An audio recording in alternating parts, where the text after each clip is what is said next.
Hey, it's me.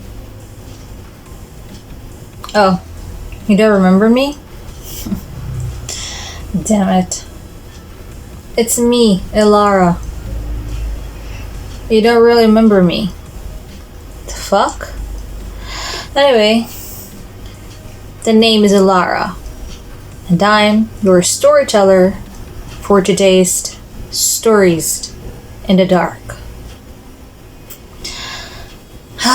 I actually don't like telling stories. I like to keep to myself. But hey, sometimes you just gotta do what you gotta do.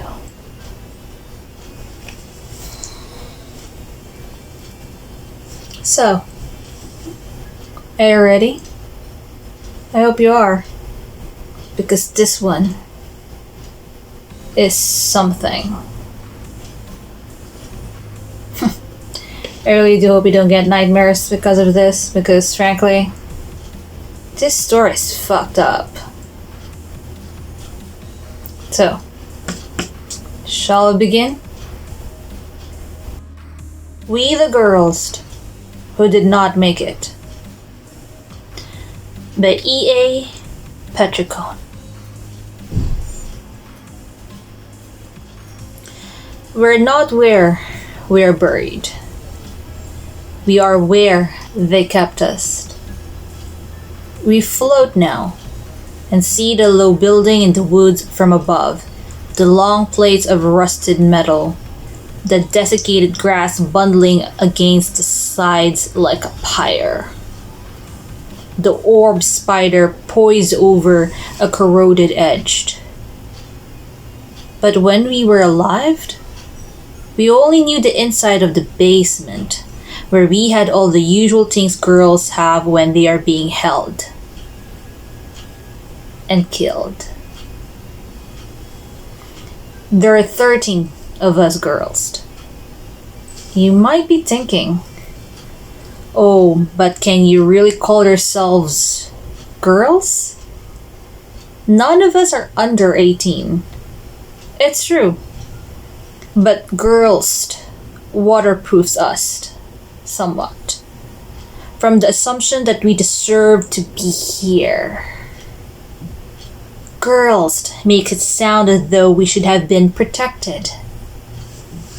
Not that girls are ever protected, but we are dead. So, let us have this. This is Sandy. We hate her.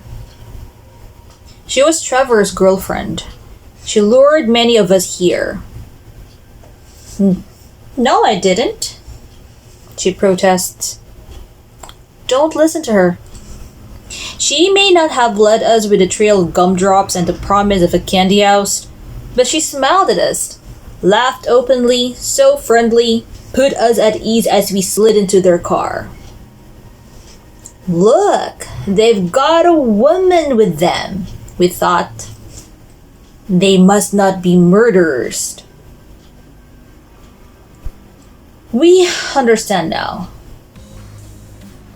Assume they are all murderers. We are where they kept us. They dragged a new girl through the heavy steel door, a cloth wrap tied around her face. Number 13. Rolly steers her while Trevor presses the mouth of his gun against her back, herding her down the steps. Down here. Oh no, we think. Oh no. This is Caitlin. She loves baking, especially cookies. The kind you taste once and give up store-bought forevermore.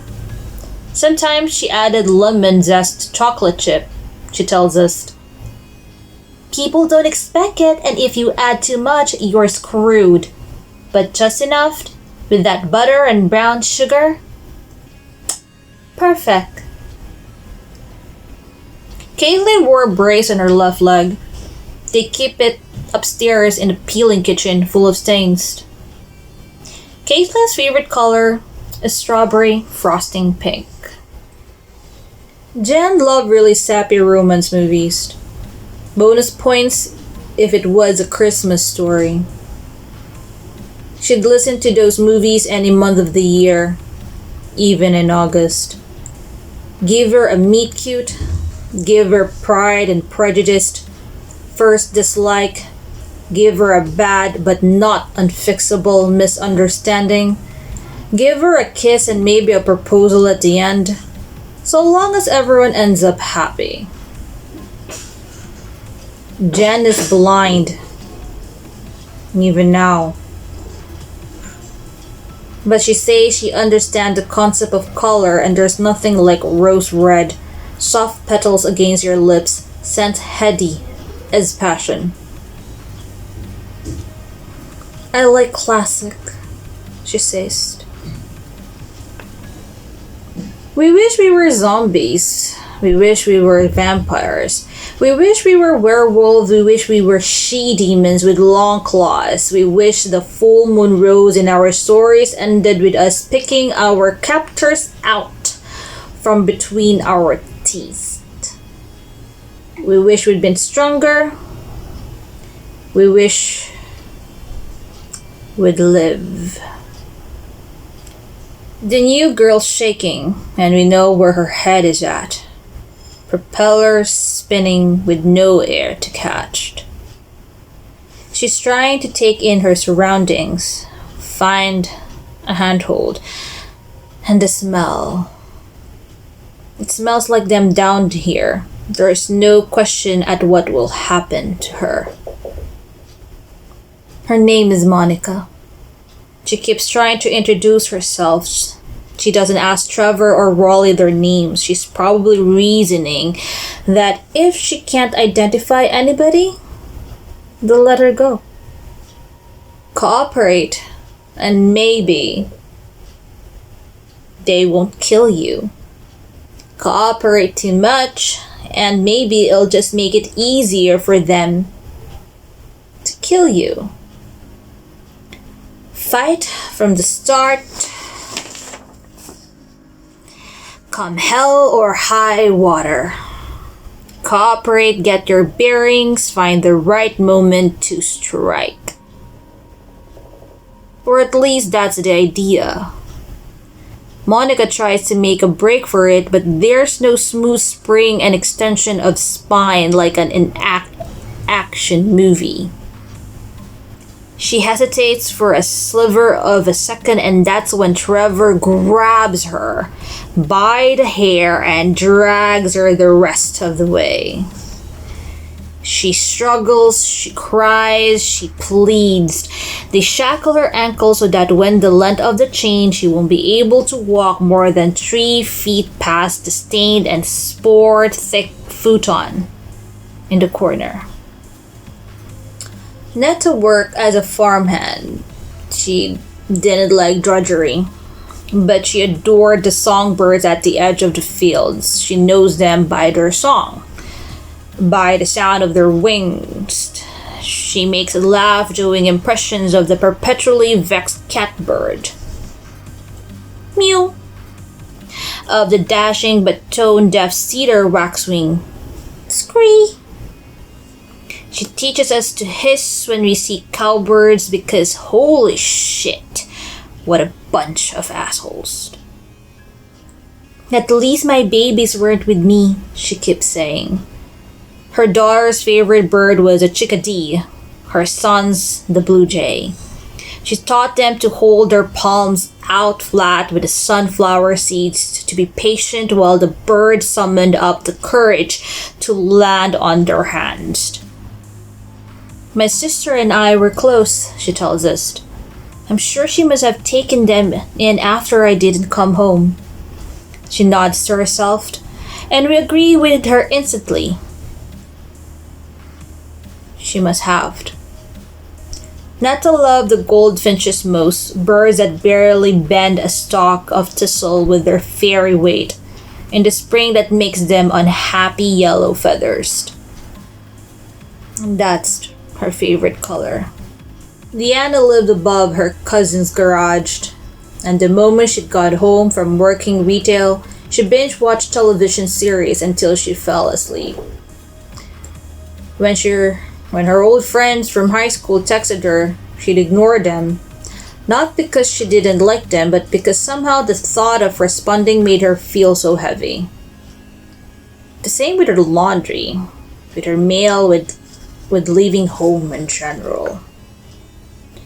After talking to Sasha, Diana thinks she probably was depressed. She wonders if she could have gotten better. When I put my hand on the car door, she say, I felt a zap in my eyes and like I touched a live wire. I just knew.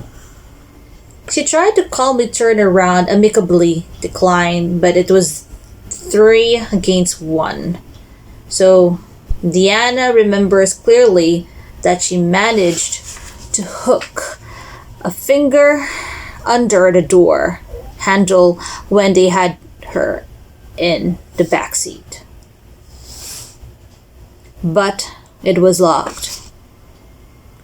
Her favorite color is the purple of the lilacs that lined her neighbor's yard when she was growing up. You want us to stop talking about ourselves? You want to know about them. Everyone wants to know about them. And if they ever get caught, they're all anyone we hear about. You want to know if their mothers made them wear dresses when they didn't want to wear dresses? If their fathers locked them with rabid dogs? If some uncle forced them to kill baby rabbits with a sledgehammer? Oh, or you want to know what they did to us, as though you don't know what they did to us. Fine. Trevor is the kind of guy who's good looking if you don't have a lot of guys to choose from. He's the one who carries the gun. He's the one who decides who'll go first. He keeps a flask in his pockets, and when he occasionally offered it to Sandy, she'd always turn into this big operatic gesture, curving the inside of her wrist up as she extended her arm with that stupid beneath lowered lashes look like she was concubine seducing a king. Raleigh, Trevor's cousin, is some complicated kind of way. Has that vacant look and hollow skin that makes you think his parents weren't around to much feed him.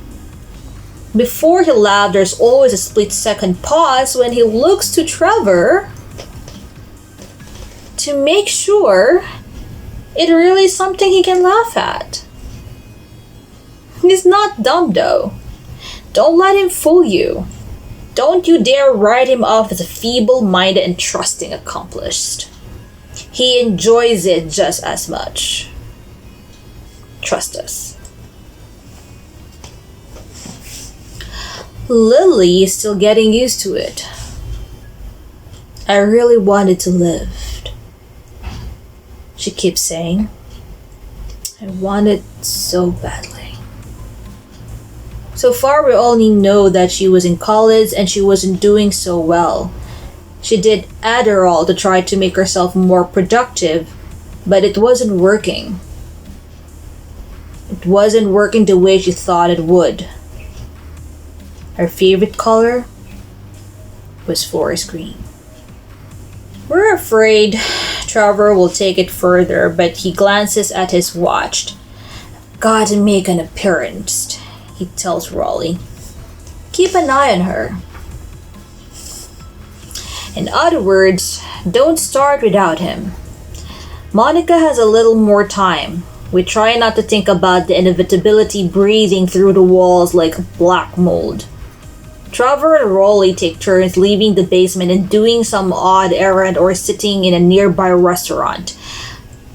Places where people they know will see them acting normal. They've done that ever since they killed off Sandy. Trevor especially.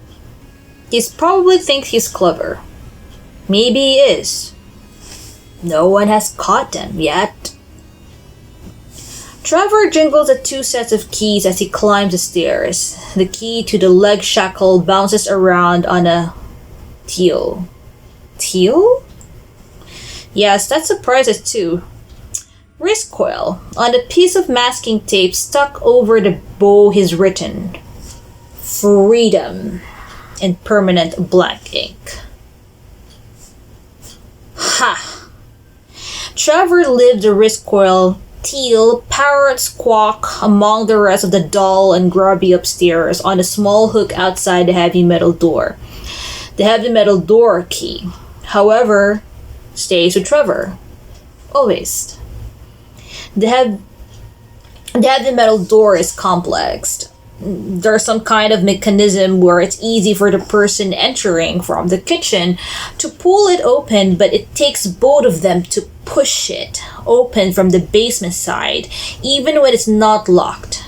In fact, it is such an effort that Trevor uses a short metal shovel, a spade, not a politely correctist. You can tell by the square blade. She propped the door open wide enough to squeeze through. If we nearly dislodge our ankles from our legs, we could stare up at that tantalizing opening.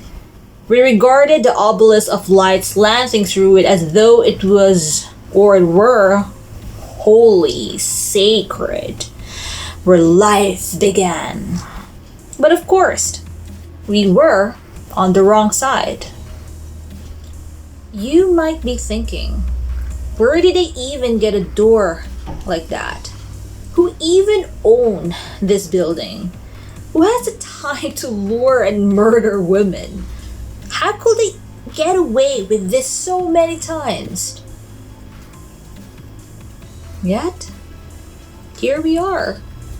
They wanted it badly enough, we guess. Zoe was addicted to meth, and it was easy to carry her into the basement. Her last boss, a sturdy woman who ran some East Nowhere truck stop diner, was kind to her. She'd corralled Zoe into the kitchen saying she was too skinny and she needed to learn how to cook. You heat the pan first, she'd say, then the oil. And Zoe enjoyed it actually, working with the pots and pans with food. But she stole money. With the life she'd led, there was something inevitable about being fired. But maybe it wasn't, she says. And maybe that's why it felt like something clawed at her insides when her boss wouldn't look at her and told her she would call the cops. Just get out. Zoe's favorite colors are watermelon pink and lime green. Don't make her choose. Raleigh's talking to Monica. What a luck. Monica works as a junior developer at a video game company, one that makes an RPG that Raleigh really likes to play. He sits just by the futon, firing questions at her. Can you use grenades to teleport to the Hall of Elders? How can you unlock the secret map? Is it true that if you ask the behemoth what kind of toothpaste it uses, you can tame it? She's smart. Oh man, she says, shaking her head.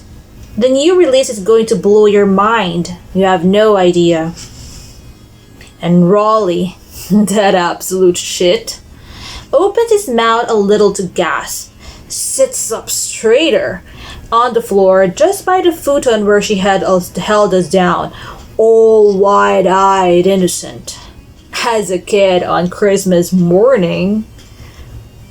It's hard to think though with, and Monica gestured to the chain. Do you think you could take this off so we can really talk? Though we no longer breathe, all of us hold our breath. The temptation seems to pain Raleigh. The key's upstairs. I'm not going anywhere, Monica jokes, but her desperation sends a branching crack through her tone. Raleigh stares at her ankles, shackle for a long time. No, he says finally. We sigh. Monica is at a distinct disadvantage in that she is number 14 and many women before her had tried a similar maneuver. Inexplicably, Raleigh starts explaining the RPG to her. To her. The person who works for the company. But again, she's smart. She plays it casual, asking Raleigh what kind of character he placed, his stats, what quests he completed, raises her eyebrows, make little ooh noises, all impressed by his answers. Though according to Caitlin and Octavia, who used to play the game they're talking about, Raleigh is a complete noob. I know the guy who designed that mod, Monica says at one point. I bet he'd love to hear your ideas. I could put in a word. Tell me more about what you do with the red swamp. She leans forward so convincingly that Raleigh chatters on, and we only can see how every time she leans back in postural agreement. Oh, totally. How her eyes dart around searching for opportunity. Monica, this girl. She's smart. But then again, so were most of us. This is Ellie. Her fiancé's favorite color was green, so it was hers too. She spent hours editing photos of them for Insta. She liked dressing up for him, cooking for him, pulling recipes from the internet so he wouldn't get bored. We didn't say a word until one day she said, dumbfounded, I didn't have a life of my own. And then the floodgates were open. She thought telling them how much she loved her fiancé would help her, that they'd see her as another man's property maybe, the way you could put a guy off in a club by inventing a boyfriend. Except she really did have a fiancé. We give Ellie credit. She didn't scare, she didn't scream, she gave them nothing to get off on until they ripped her finger off and her engagement ring with it. It took her a while to really think about it, but her favorite color is burnt orange. We cowered under their gun, their knives, their fists, their unzipped pants. We cried, we did whatever they want. We told them to fuck off, we tried to talk to them out of it. We mentally disappeared. We screamed, begged, please, please, no.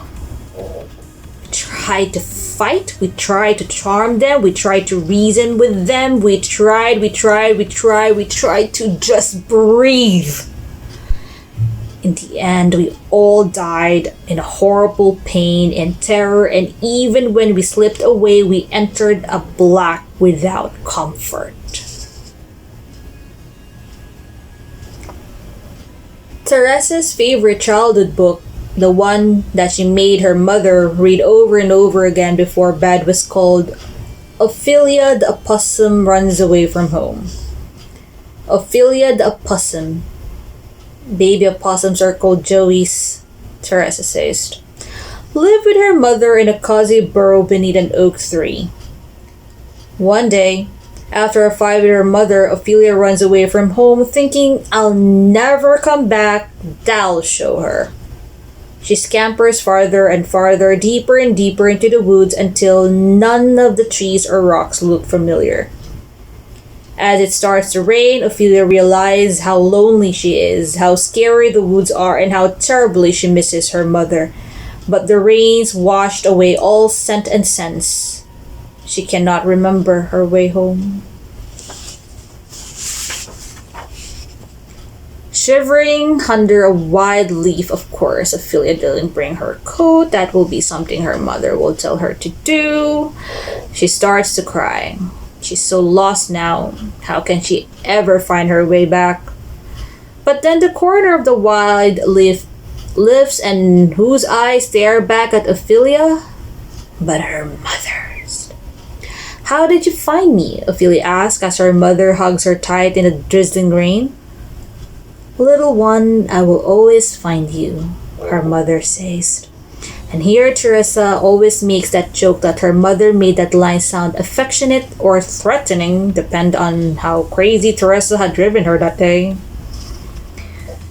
The book ends with the mother and child, Joey, back into their burrow. When Teresa recites the last part about how the rain continues but inside the burrow is warm and dry, how Ophelia's mother wraps a soft blanket around both and they snuggle, how the last thing Ophelia hears before drifting to sleep is, "You're home, safe and sound, safe and sound." We weep. All of us, even the ones without parents. By all reports, Netta hated her mother. Hated her. And even she wipes away non-existent tears. We want to hear it again. Teresa worries about her mother and what's happened to her, if she believes Teresa is dead, if she believes she's still alive. Teresa's favorite color is fairy blue. Forget-me-nots. That's why you're here, isn't it? You've got a narrative hard-on waiting for us to do something. To fight back, to glow, to infuse Monica with superhuman strength. We can't. You knew from the first sentence that we are dead. Why are you putting so much on us? Do you think we didn't hope for the same? At first we thought that between all of us, our psychic energy could combine and we could do something. We could break the chain, we could unlock the door, we could pick up a long stick, impale each of them, and plant them by the side of the road for crows. But really, if groups of women who died horribly had the ability to manifest supernatural power, the world would be a different place. Don't you think? In fact, you better hope we never do. You leave us behind. Always. You write books about them. You can't stop trying to empathize with them. You hold them in your palm, in your heart forever, but you abandon us in a lonely grave just like they do. Yes, some of us sold our bodies for money sometimes. We will not tell you who. Are you bored? Are you boring? Are we boring you? What would you like from us? Would you like us to be wearing sacrificial white dresses and flower crowns? Would you like us to say thank you, kiss your hand for listening? Would you like us to be more interesting, more violent, more powerful, secretly able to murder our captors with our pinky? Would you like to be like them? Would you like to bite our breasts, grab the inside of our thighs, hold us down until bruises raises from our skin like islands from the sea? Fill us with your trash and say that it makes us trash? You go ahead and tell us what you want. We will ignore it. We are dead. This is Octavia. Her parents named her for the science fiction author, not the Shakespeare character. Ironically, she was addicted to reading ghost stories, couldn't get enough of them. Ghosts are usually women, she says with a shrug. Read into that what you will. Octavia's mom frustrated them and won by how powerless we were, because she's read about every other possibility. We can't even be poltergeist. We can't even nudge a freaking pencil. When they had her, Octavia got a punch in what That was magnificent. Full sucker, not the middling scratches most of us manage. Trevor, pathetic piece of shit, cried in pain over it and wore the bruise for a good 2 weeks. She paid for it. Octavia's favorite color is the, yes, ghostly silver blue of the butterflies who chased when she was little. Small part of us, thin as white crescent on nails, wants Monica to die. Because we are so tired of watching. Because for her to survive when we are dead is unconscionable. We wish our fate on no one. We wish our fate on everyone. The sound our heads swivel like owls. A car is crunching up this weedy dirt road toward the building. A 4-door sedan that does not belong to Raleigh or Trevor. We're in the middle of the woods, but we'd be less surprised if a shark jawed its way up to the drive. We're so stunned that when Jen asks what the hell's going on, we have trouble moving our mouths. The license plate signals that the car is a rental. The driver and passenger are career-looking women. Blazers, blouses. That's jackets, Prada. Lily says out of nowhere, and we exchange glances to return to that little reveal later. The driver, a woman we peg as being in her 30s, gets out and scans the building. The tall, whispering grass. The woman in the passenger seat holds her phone to different spots in the air and makes frustrated noises. She's in her late 20s and she has this weary, irritated tone of someone who's repeated herself all day. There's no reception out here. We're going to be late. It hits us that the younger woman is a professional superior to the older one, and we think, damn, the job market's messed up. But we even miss that. It's just weird, says the older one. She keeps a hand on the car roof. Wasn't just me, right? Those guys staring at her. It was creepy. All men stare, the younger woman rejoins, giving up and dropping her smartphone back into her tote. That's what they do. It was creepy. If we stop for every creep, we'd never get anything done, the younger one snaps. You don't even know what you saw. Something just... Okay. Not to dismiss your perspective or anything, the younger one sounds as though she's repeating something from an HR workshop. But you're overreacting. We're late. It's probably a meth den. You saw her. That's probably her jam. Their trucks aren't even here. They hide! Teresa shrieks and the rest of us jump. Which is absurd, because what could happen to us now? But living habits die hard. They hide the trucks. Raw throat desperate, she screams, "She's in here!" That breaks the spell of our days. And then we're all screaming, swinging down as far as we can from the building, waving our arms, trying to get the living women's attention. In here, in here, in here, in here! This is going to hurt our numbers, the younger woman says, taking a deep breath, manager mode. I don't want to sound like, but if we don't get on the road right now, I cannot put that in your review. A flicker of fear across the other's face, we watch the age-old woman's war between intuition, pragmatism, and self-preservation play out. All right, she says finally. She skims a low building for a last moment and then relents, climbing back into the driver's seat. In here, in here, in here, in here, in here! Neither even lift their chins in clairvoyant pause as we scream our non-existent guts out.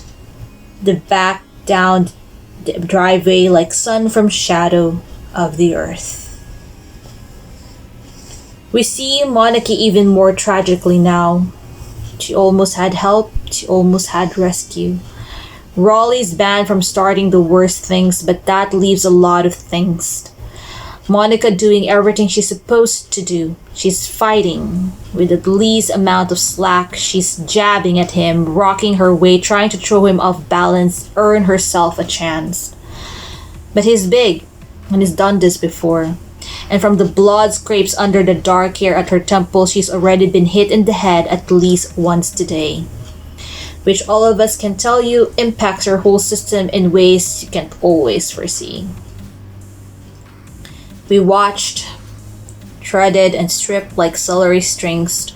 So many of us sat in the passenger seats at one time or another. We'd see things that activated some primal part of our brain. Threat here. But if it was going to mess with our paychecks, with what people said about us, like you said, if we stopped every time a man was creepy, what would we ever get done? Easier to smile, easier to brush it off, easier to roll our eyes as bitchy women who overreact to everything. Easier to choose and defend the reality where nothing is wrong. Easier to say some women belong in the basement. Who put us here, really? All of you. All of us. Maybe we deserve the monsters we choose not to slay.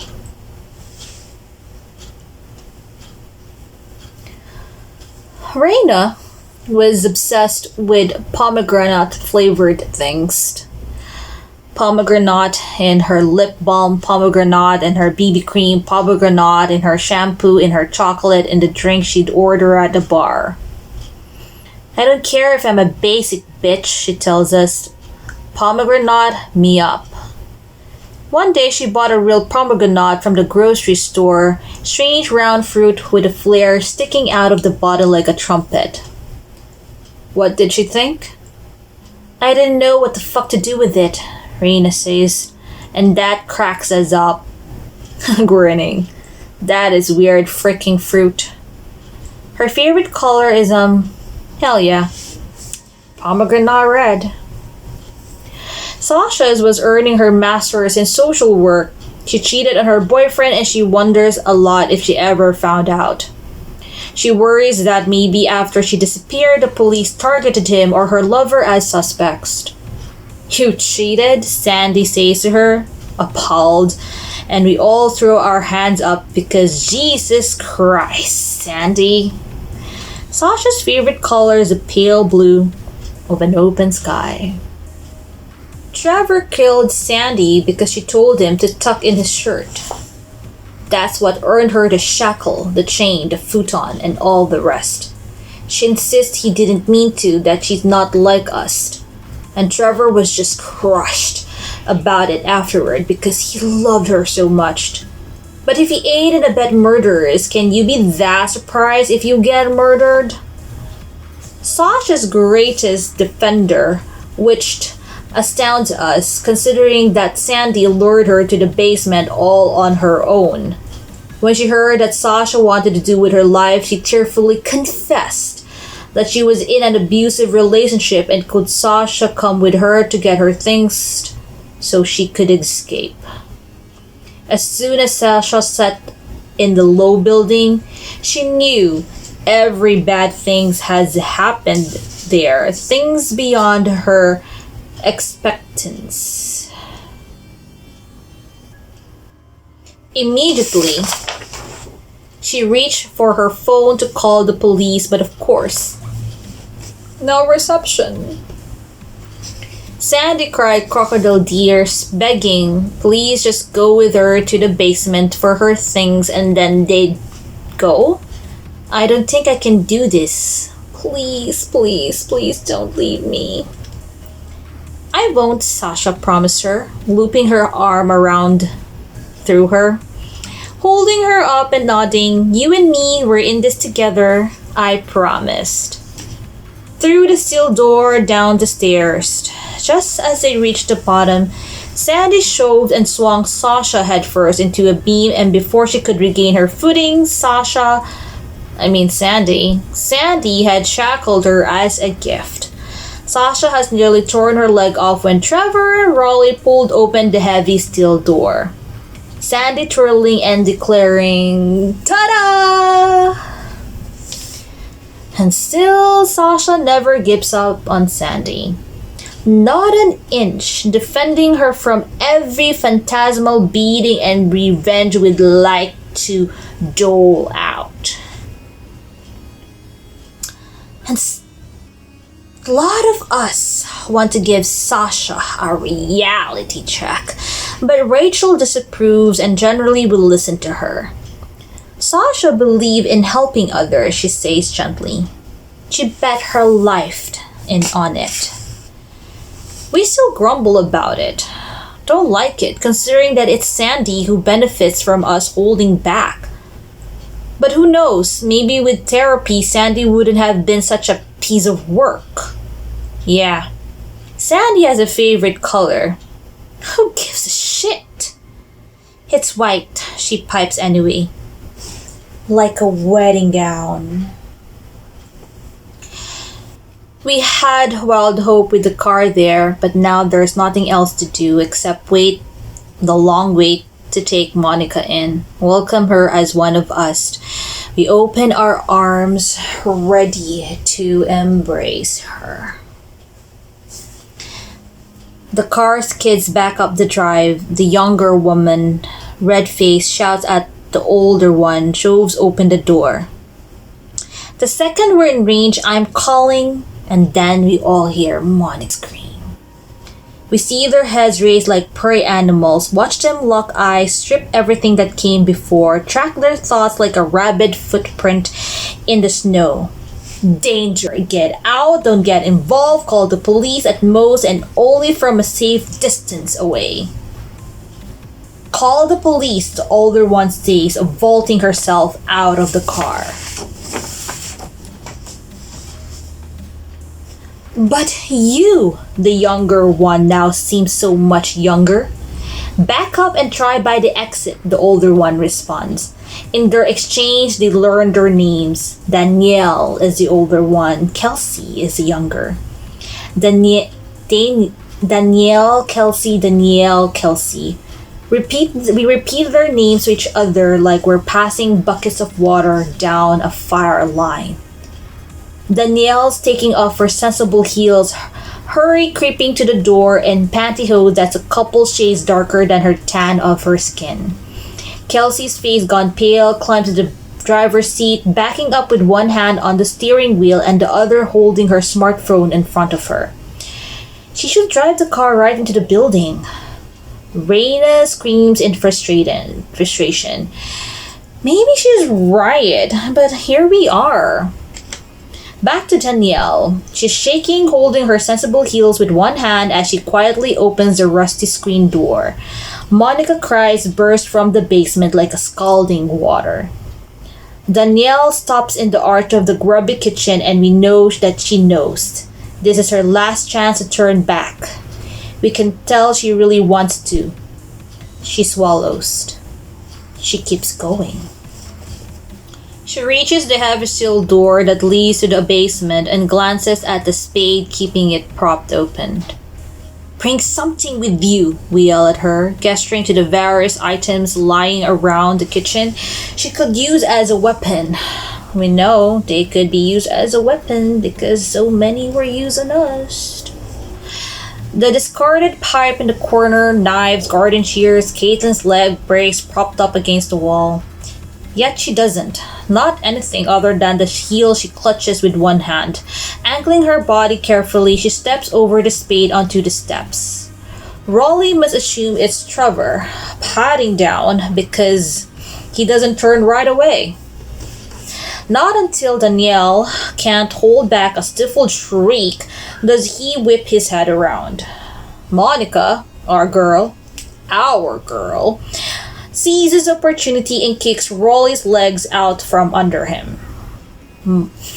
Wouldn't it be wonderful if he cracked his head on the concrete and died instantly?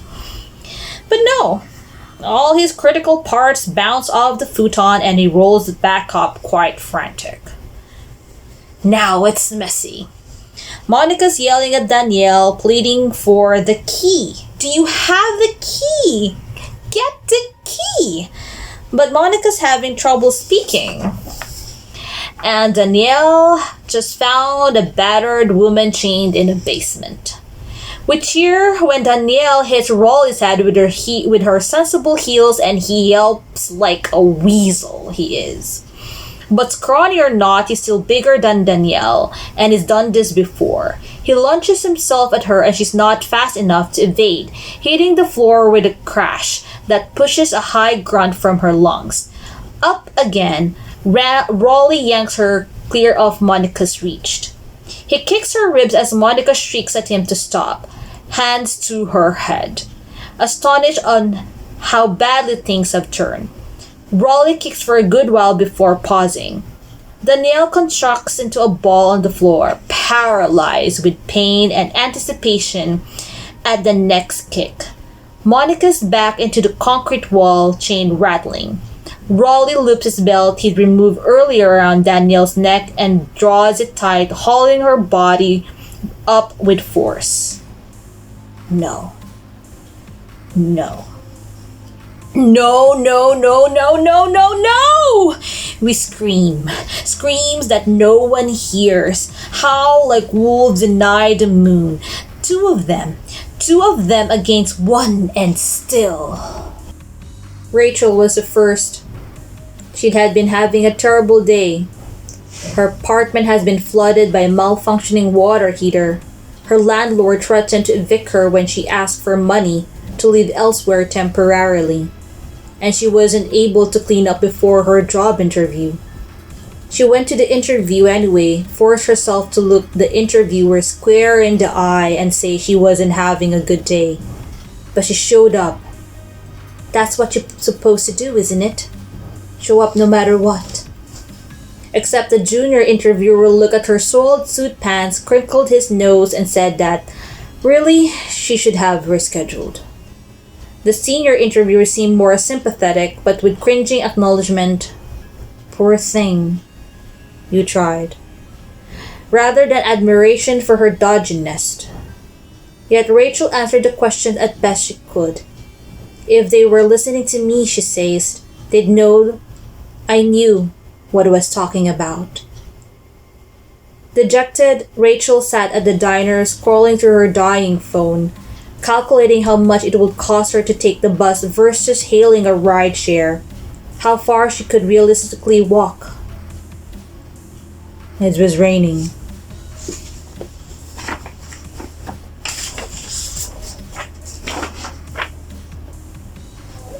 For the life of us, we can't figure out why Rachel couldn't make it as an artist.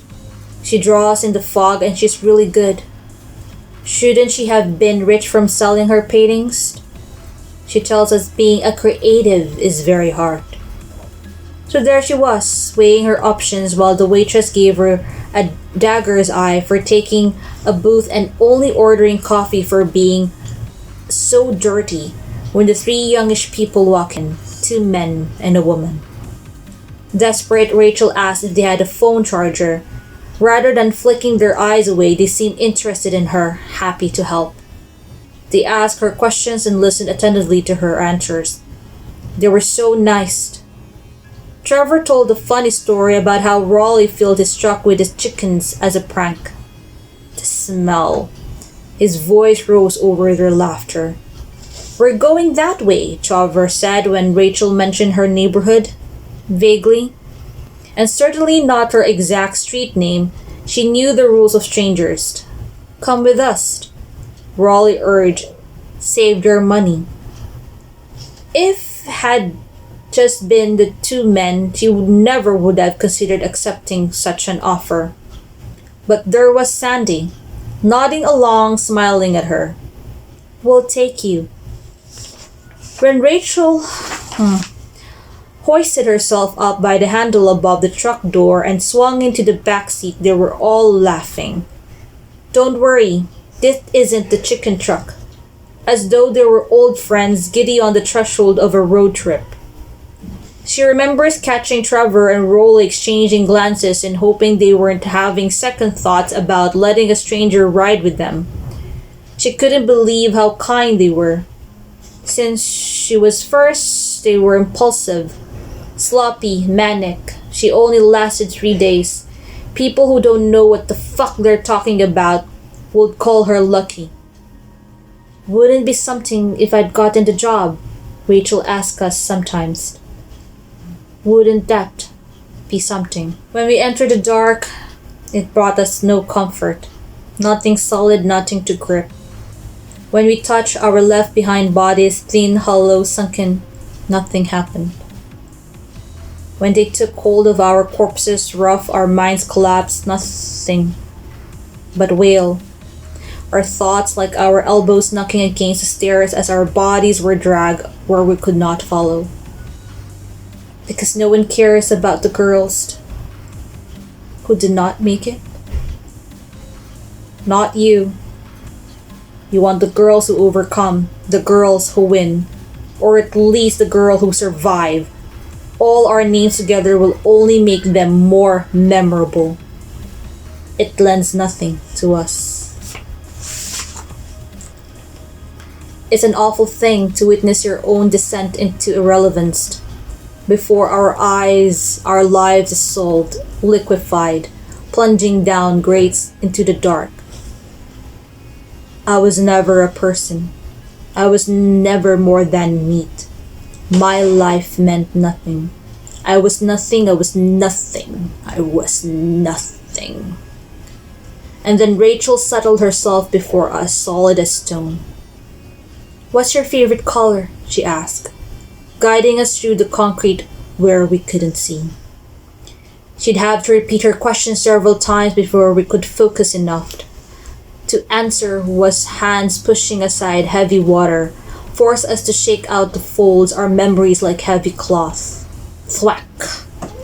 Unroll our lives over desk and down the hall, our fingers instinctively skimming toward our childhoods when color mattered the most. Crayon nubs, cheap markers, revived with spit, rainbow staining the side of our palms, or did we ever go away? Tracing the mirrored threads after the colors searing so bright we blinked. If we answered with one word, Rachel would press us gently for more. Purple? What kind of purple? Pink? What kind of pink? Her favorite color is red of life, even now after everything that was done to her. When she was young, her mother had to deliver her friend's baby in their kitchen, and Rachel never forgot the squalling life-full scene, the red in her hand and the red in the baby's cheeks. A noise from the heavy door, like a bell into still air, breaking the spell. Oh no. Trevor?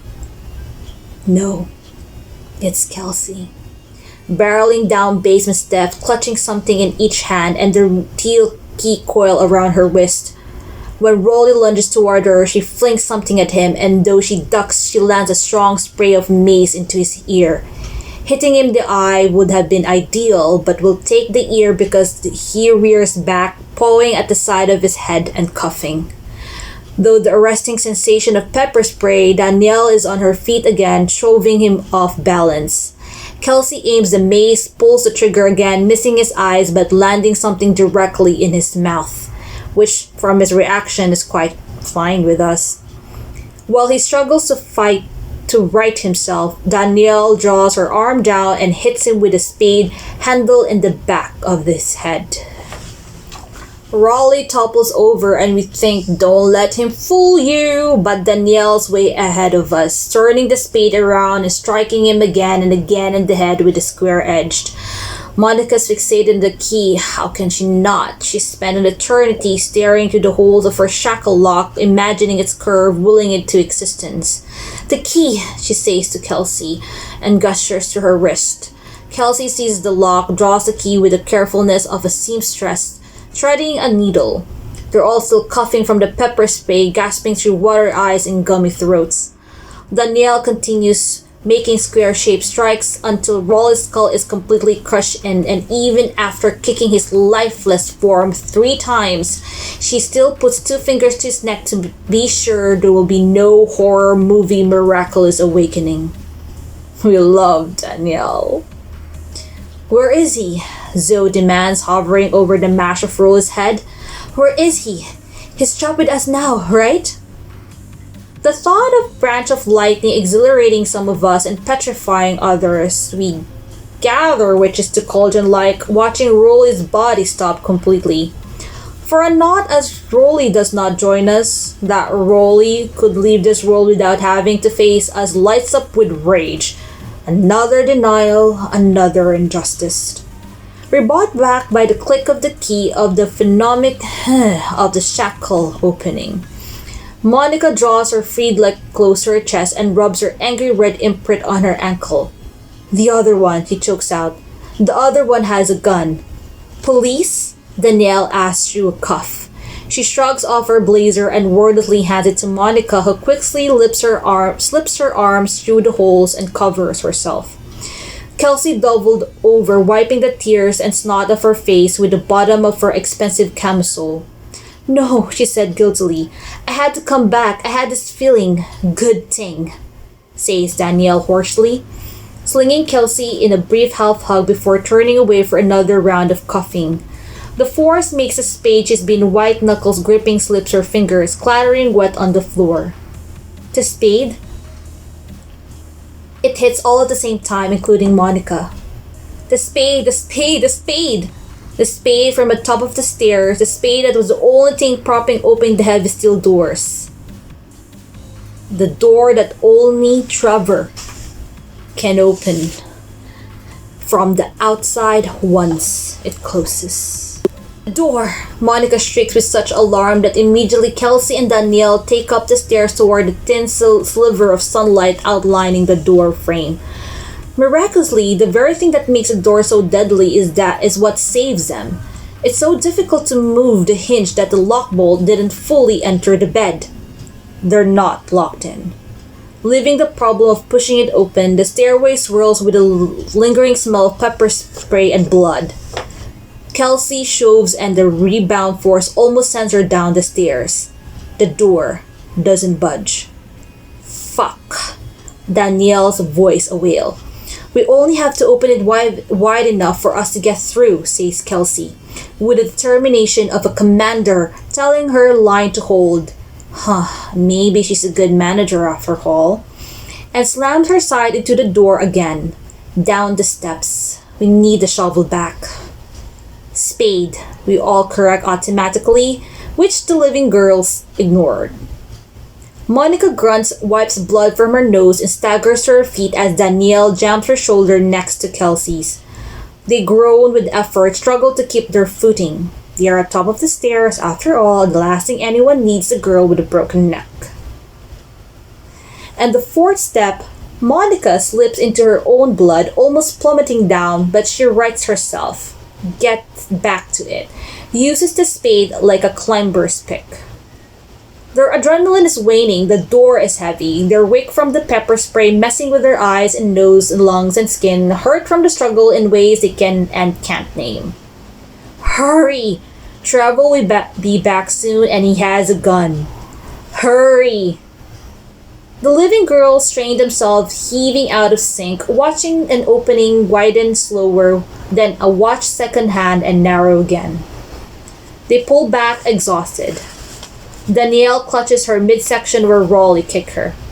Count on 3, says Kelsey in between shuddering breaths, glaring at the steel under her fist. She turns to the others. On 3, we give every fucking thing we got. Danielle set her in place, position her feet. Monica aligns herself against the bottom left of the door, ready to push and stick the spade back in the opening as soon as it is wide enough. They nod at each other, bees strumming a map we cannot follow. Do we hear the sound of Trevor's tires creeping up the drive? Or is it our imagination? Ready? We know we're dead. We know we can't do nothing. One. Yet here we are, all of us but one, swooping towards them, arms outstretched, palms out. Two. Sandy! Sasha barks, and to our shock, Sandy listens, gliding down and looping her arms with Sasha. We hear the promised. Together. Seeing them does something to all of us. Twists, splits us from everything that came before. Not forgiveness, no, we'll never forgive. This is something thicker, fiercer. In unison we turned the heavy steel door, driven as beak to eggshells, sparking, swelling with all colors. We were all colors, will never be. All the colors we want for them. All crackling spectra of loss, our pigments rich down canvas. Stacking like firewood on top of each other, we set ourselves against the cold steel, press our non-existent hands above and below the shoulders of the living. Kelsey's voice coiled to spring, going to bell, match to flint, news to shove. All of us together.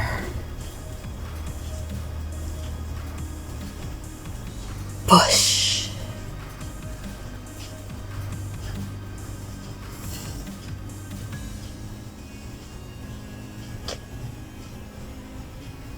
The end. So, what do you think? Do you think they survived? Do you think they escaped that fucking shit of a shithole? I'd like to think they did. Fuck, they better escape. They better fucking survived. What do you think? Well, that's all for today. That's all for today's Stories in the Dark. And I'm fucking tired.